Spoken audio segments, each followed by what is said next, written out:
I've always felt called to help people, and I've found that understanding our minds is something that can be profoundly life-changing. I think everybody sort of finds their way along their path for a reason, and for me, there's certainly life experience that led me into the behavioral health field. My experience since being in the behavioral health field is that it is as meaningful as work gets. And for me, being able to come here and work with folks that would otherwise not have the opportunity to get well is really what it's all about. So the secret sauce here at MindWork Group is in the name. We help people develop a working theory of mind.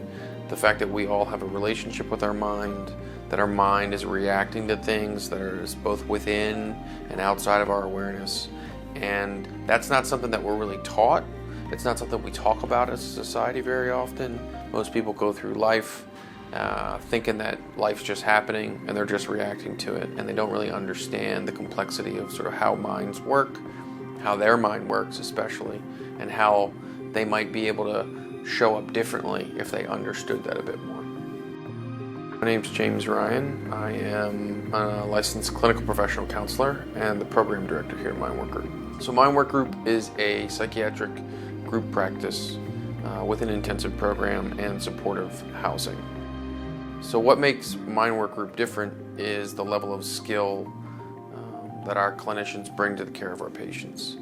We've got roughly 12 clinicians that work with a small group of patients, no more than 8 or 9 at a time, which puts us in a position to really curate the patient experience in a way that helps them get the most out of their treatment. Most programs are based on numbers, and for us, it's really about the patient, their needs, including engaging their family, identifying ways in which we can get them re-engaged in life, and ultimately get well. Our program is really rooted in individualized approach to care.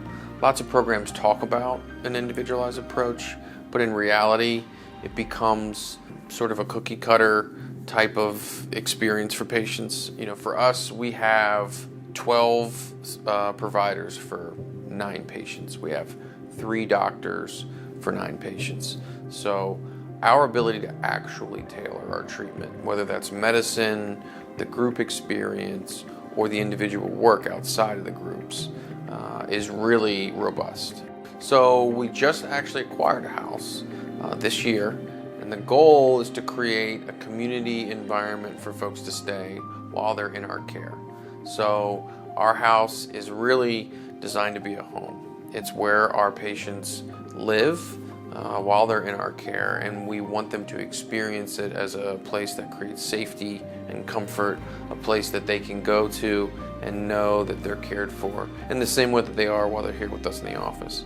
Lots of folks either aren't local enough to commute, or they need more than staying in their apartment or with their family while they do the work that they do while they're here. And it gives us a chance to really create the kind of experience that's fully immersive for patients who are experiencing treatment with us. And we know that when folks are really attached to the program and we can shift dynamics of life outside of treatment, that the momentum that they make while they're here, those gains can be capitalized on going forward. The outcomes that we see with patients in general are quite good. We see an 80+% success rate, which would mean that someone completes the intensive program based on the recommendations of their team, their doctor, their therapist, their family therapist. We see folks return to school and work quite frequently, and we see folks stay in outpatient treatment quite frequently, finding value in the space to think about the way their mind works and the way that's leading them to show up in their lives. It's incredibly rewarding to me to participate in a team dynamic, in a treatment process that's really about providing the best possible care.